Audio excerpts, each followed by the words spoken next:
ಶ್ರೀ ಗುರುಭ್ಯೋ ನಮಃ. ಎಲ್ಲರಿಗೂ ಶುಭ ದಿನ.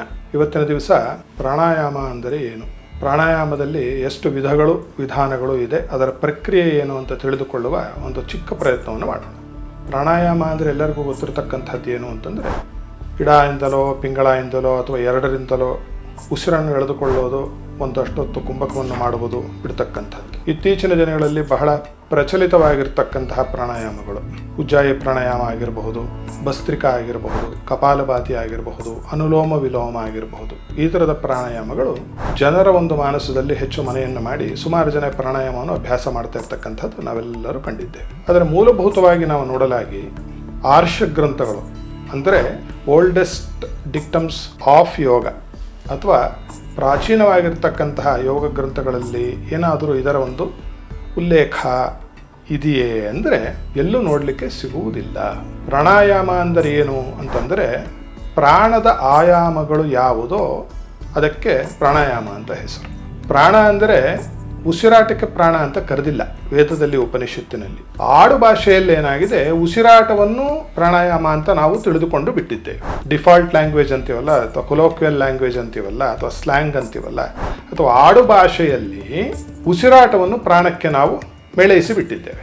ಆದರೆ ಪ್ರಾಣ ಬೇರೆ ಮತ್ತು ಉಸಿರಾಟ ಬೇರೆ. ಇಲ್ಲಿ ಒಂದು ವಿಶೇಷ ಏನು ಇದೆ ಅಂತಂದರೆ, ನಿಮ್ಮ ಮನಸ್ಸು ಎಲ್ಲಿ ಹೋಗುತ್ತೋ ನಿಮ್ಮ ಪ್ರಾಣ ಅಲ್ಲಿ ಹೋಗುತ್ತೆ, ಅಥವಾ ನಿಮ್ಮ ಪ್ರಾಣ ಎಲ್ಲಿ ಹೋಗುತ್ತೋ ನಿಮ್ಮ ಮನಸ್ಸು ಅದರ ಹಿಂದೆ ಹೊರಟೋಗುತ್ತೆ. ಮನಸ್ಸು ಹೋದ ಕಡೆ ಪ್ರಾಣ, ಪ್ರಾಣ ಹೋದ ಕಡೆ ಮನಸ್ಸು. ಇವೆರಡು ಹೇಗೆ ಅಂದರೆ ಗಂಡ ಹೆಂಡತಿ ಇದ್ದ ಹಾಗೆ. ಅವಿನಾಭಾವ ಸಂಬಂಧವನ್ನು ಹೊಂದಿರತಕ್ಕಂತಹದ್ದು ಈ ಎರಡು ಪದಾರ್ಥಗಳು ಒಬ್ಬ ಮನುಷ್ಯನ ದೇಹದಲ್ಲಿ ಅಥವಾ ಮನಸ್ಸಿನಲ್ಲಿ.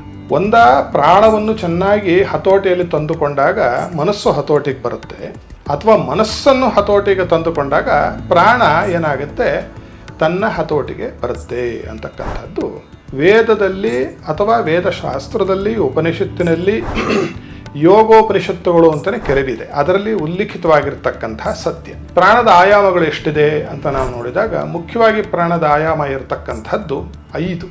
ಆ ಒಂದು ಆಯಾಮಕ್ಕೆ, ಆ ಒಂದು ಡೈಮೆನ್ಷನ್ಗೆ ನಾವು ನಮ್ಮ ಪ್ರಾಣವನ್ನು ಅಥವಾ ಮನಸ್ಸನ್ನು ಎರಡರಲ್ಲಿ ಒಂದಾಗಬಹುದು, ಎರಡರ ಒಟ್ಟಿಗೆ ಸೇರಿಸಿದ್ರೆ ಅದು ಅದ್ಭುತವಾದ ಫಲ.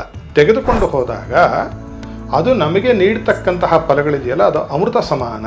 ಅಲ್ಲಿವರೆಗೂ ಏನಾಗುತ್ತೆ ಅಂದರೆ ಸುಮ್ಮನೆ ಕಾಯ ಕಷ್ಟ, ಮನಸ್ಸಿಗೆ ಒಂದು ಏನೋ ಅಥವಾ ದೇಹಕ್ಕೆ ಒಂದು ಆಯಾಸ ಆಗಬಹುದು. ಚಿಕ್ಕ ಪುಟ್ಟ ಏನಾಗುತ್ತೆ ಅಂತಂದರೆ ದೈಹಿಕವಾದ ಶುಭ ಪ್ರಾಪ್ತಿ ಆಗಬಹುದು, ಬಿಟ್ಟರೆ ಪಾರಮಾರ್ಥಿಕವಾದ ಸ್ಪಿರಿಚುವಲ್ ಗ್ರೋತ್ ಅಂತ ಏನು ಹೇಳ್ತೀವಲ್ಲ ಅದು ಆಗೋದಿಲ್ಲ. It will just remain as A small ritual, that's all. ನಾವು ಅಸೆಂಟ್ ಆಗಬೇಕು ಸ್ಪಿರಿಚುಯಾಲಿಟಿಯಲ್ಲಿ, ದೇಹವನ್ನು ದಾಟಿ, ಮನಸ್ಸನ್ನು ದಾಟಿ, ಪ್ರಾಣವನ್ನು ದಾಟಿ ಹೋಗಬೇಕು ಅಂತಂದರೆ ಈ ಪ್ರಾಣಾಯಾಮದಲ್ಲಿ ಋಷಿಮುನಿಗಳು ಹೇಳಿರ್ತಕ್ಕಂತಹ ಸತ್ಯವನ್ನು ಅರಿತು, ನುರಿತವರಿಂದ ಅದನ್ನು ಕಲಿತ ನಂತರದಲ್ಲಿ ಅಭ್ಯಾಸವನ್ನು ಮಾಡಿದಾಗ ಮಾತ್ರ ಇದು ನಮಗೆ ದಕ್ಕತಕ್ಕಂತಹ ನಿತ್ಯ ಸತ್ಯವಾಗಿರುತ್ತೆ ಮತ್ತು ಅನುಭವ ಆಗುತ್ತೆ.